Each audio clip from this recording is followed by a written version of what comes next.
Great to have you in on a Monday. Top of next hour, Colin right, Colin wrong, and there's plenty of both. Joy Taylor is joining me.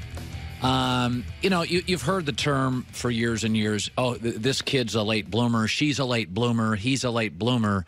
Sometimes that's a real thing. Other times it's just because young people don't have the support system. I talk about this all the time on the show as a dad.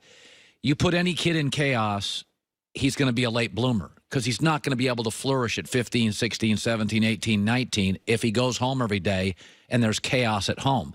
Sometimes this works with NFL quarterbacks, but generally they don't get a second chance. What do you inherit out of college? Who's your coach? Who's your GM? I feel very bad for Josh Rosen. I know his mom, he's a good kid. He inherited a horrible offensive line in Arizona and defensive coach. Now he went to Miami, horrible line, defensive coach again. He's going to be a late bloomer at best. He's going to struggle early. Sam Darnold is not getting the love of Baker Mayfield, and he can't chug a beer or bite into a beer can like Baker Mayfield.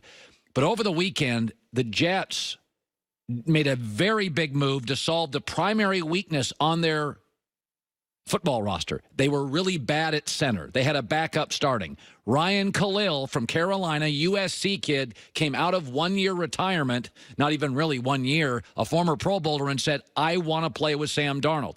Now, with the addition of the left guard they got from Oakland, the Pro Bowler, they now have a legitimate interior offensive line. For the record, that's what the Colts did last year to elevate Andrew Luck in the offense. They got really good at guard, not a sexy position. Center, guard, left tackles get all the help. This is a really good spot for Sam Darnold. Last year, as a rookie, he had a defensive coach. He had no running backs. He had a shaky offensive line on the interior. They didn't really have a top slot receiver, which is a growing important position in the league. In the last 6 months, he now has an offensive coach in Adam Gase, what appears to be a legitimate GM in Joe Douglas, a star running back, a star slot receiver, 2 elite interior offensive linemen. They got the best player in the draft by most observers, Quinnen Williams, and a Pro Bowl middle linebacker, C.J. Mosley. That is a massive upgrade from year one. Defensive coach, incompetent GM, bad interior O-line, no dependable slot receiver. This is a real team now. This is the safest bet in the league, doubling the wins. Are they a playoff team? I'll take New England in that division. Good luck in the wild card. Wild card in the AFC, Chargers or Chiefs, one of those two is getting it. So you're fighting for the second wild card. Houston's going to be in that mix. The Colts are going to be in that mix as well. Maybe it's Cleveland. Maybe it's Pittsburgh. Maybe it's Baltimore. But what you inherit in this league as a quarterback can absolutely define you. Josh Rosen is now on his second bad O-line, his second defensive coach, his second rebuild. Okay, you can't overcome that. Unless you're John Elway, you just can't overcome that. Darnold now, there's no excuses.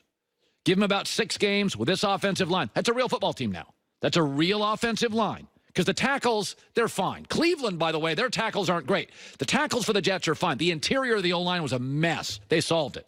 Adam Gase beat Belichick twice. Winning record with Tannehill. Solved it offensively. By the way, that coach, Greg Williams, who everybody in Cleveland loved last year at the end of the year when Cleveland played well, Jets hired him to run their defense.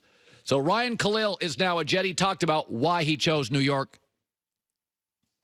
He's a big reason for me being here. I've been a fan of Sam since watching him at SC, and Sam and I know each other a little bit. We know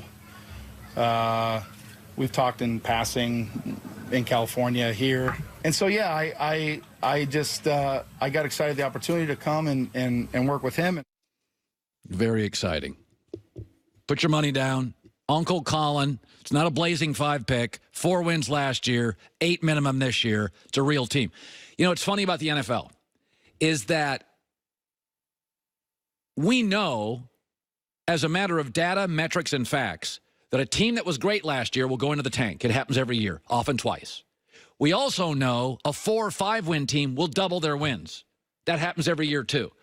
Actually, the double your win teams are really easy this year. San Francisco NFC, Jets AFC. They've just added better players. I mean, you can't get over it. San Francisco added D Ford and Joey Bosa. Okay, they got a better pass rush. That was a problem last year. Then they added a back. Then they drafted a great receiver. Jimmy Garoppolo's healthy. The 49ers are going to double their win total. It's not a difficult one. You know, in life, the easy stuff, you don't get layups very often. Niners are going to double their wins. That's a layup. Jets, you don't think it's a layup? Just look again at their additions. Competency at the top. GM, coach, running back, slot, interior O-line. D-line's better. Star captain defensively, C.J. Mosley. Like, that's a better team. And now Sam Darnold in his second year. This is a better football team. Double their wins. Very exciting. You know, I was gone Friday, but the whole weekend, I was waiting for Colin right, Colin wrong. So I got a lot of both. That's coming up. Also next hour, Clarence Hill, longtime reporter for the Fort Worth Star-Telegram, Cowboys reporter, on the Zeke holdout and the Dak and Amari upgrades on their contracts as well. Eric Dickerson, the Hall of Famer. It was Hall of Fame weekend, will be joining us too. Bucky Brooks, NFL Network, packed on a Monday. Hour 2 coming up in Los Angeles. It's The Herd.